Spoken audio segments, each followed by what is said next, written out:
Muy bien, queridos estudiantes de la institución privada El Triunfo, el día de hoy hablaremos de la semana número 1, que tiene como nombre Introducción y las escuelas del pensamiento económico. Solamente nos evocaremos a la primera parte, a la parte introductoria, a la parte de conceptos básicos. Mi nombre es Juan Mejía y seré tu profesor encargado del curso. De antemano, ¿qué es economía? ¿Para qué es importante? ¿Para qué sirve su estudio? ¿De qué trata? ¿No? ¿Quién le estudió? ¿En qué momento se empezó a preocupar el hombre de la economía? Entonces, la economía ante todo es una ciencia porque es un cúmulo de ideas que a través del tiempo, a través de los procesos históricos, revolucionarios, independentistas, etcétera, etcétera, se ha ido fortaleciendo, ha ido cambiando y ha ido ayudando al hombre a entender su mundo, a entender su medio. Como la desarrolla el hombre en sociedad, en conjunto, en relación con otros individuos, tiene el nombre de ciencia social. Muy bien, ¿cuándo nace como ciencia como tal? Gracias a la revolución industrial, la primera revolución industrial que, como tú sabes, inició en Liverpool en 1765 con la creación de la primera máquina a vapor. Entonces, cuando el hombre acude a la explotación de la naturaleza, ¿no?, hay tres factores importantes, ¿no?: el capital, el trabajo y la naturaleza, los famosos factores clásicos. Es este señor, llamado Adam Smith, quien se le atribuye el nombre de padre de la economía, porque escribe una obra muy interesante en 1776, fecha que coincide con la independencia de las 13 colonias, ¿no?, hoy actualmente llamado Estados Unidos. Entonces, en esta obra conceptualiza dos ideas muy importantes: la famosa mano invisible y la división del trabajo. Lo primero hace referencia a que el interés personal conlleva un interés común. Si tú vas a una cevichería, no te van a servir un pescado podrido, malogrado, no porque el cevichero, no porque el dueño del restaurante sea bueno o sea malo, sino porque sabe muy bien que si comete esa negligencia contigo, tú ya no vas a volver. Y lo que se pretende aquí es ganar clientela. La economía estudia al hombre, ¿ya? Estudia al hombre, la relación que tiene este con el medio y cómo administra los recursos, porque son escasos.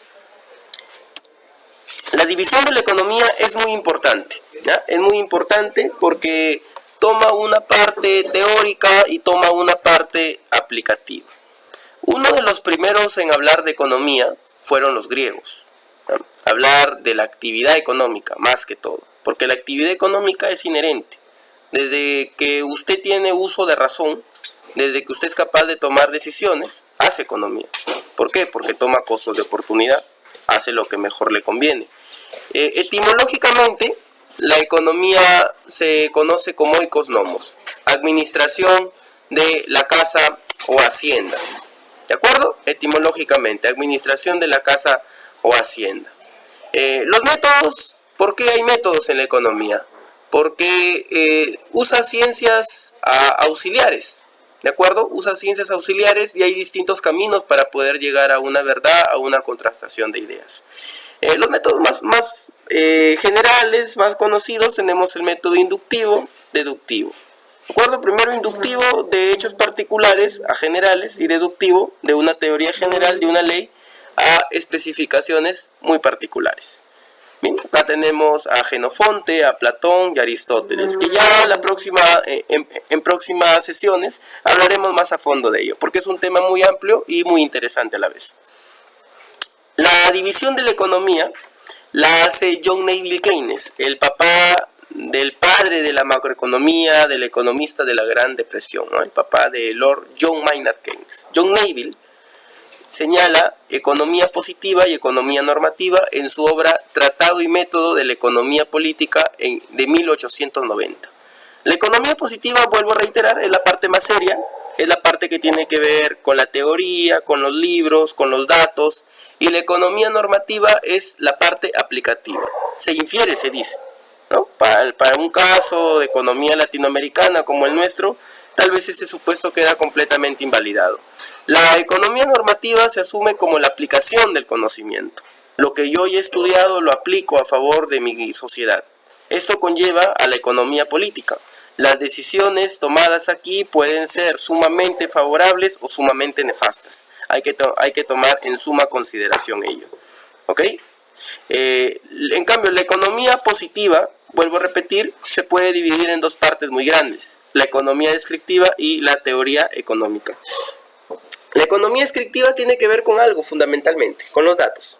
¿Cómo se puede decir que un país es pobre, que un país es rico, que un país está creciendo o cada vez se está perjudicando, ya sea por factores endógenos o exógenos de la economía? O sea, factores netamente a responsabilidad de las instituciones económicas, o factores que son externalidades, por ejemplo, un terremoto, un huaico, una pandemia.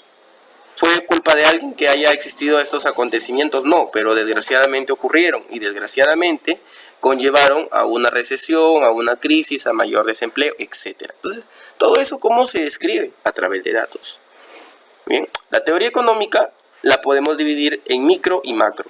Lo primero tiene que ver con el estudio de mercado. Acá hay dos acciones que se encuentran: la acción del comprador y la acción del vendedor. Las famosas tijeras de Marshall. Por eso se le conoce acá como el padre de la microeconomía. Las famosas tijeras de Marshall no son otra cosa que la línea de demanda y oferta, ¿no? Esta intersección, este cruce, genera un equilibrio donde el consumidor es un precio aceptante y el productor es un precio ofertante. Es decir, yo estoy contento al precio que te voy a comprar y tú estás contento al precio que me vas a vender. Microeconomía tiene que ver con lo que es mercado. ¿Ya? Mercado, lugar donde se encuentra comprador y vendedor. Llámese mercado modelo, Totus, Open Plaza, ¿ya? Tiene que ver con eso nada más. En cambio, la macroeconomía estudia de manera conjunta, de manera global, los cuatro agentes económicos. Es decir, las empresas, las familias, el Estado, cómo administra los recursos públicos, y el sector externo. Porque no estamos solos en el mundo. Existen las grandes potencias, existen otros países pequeños como el nuestro, económicamente hablando, ¿de acuerdo? Porque Israel es muchísimo más pequeño territorialmente que nosotros, pero aporta en demasía muchísimo más, ¿ya? Muy bien, jóvenes, entonces hasta aquí hemos hecho una explicación muy breve, ¿ya? De unos cuantos minutos. En clase y en sesiones más amplias nos tomaremos el tiempo necesario para conversar de todo ello, y por favor, estoy listo para sus preguntas. Muchas gracias.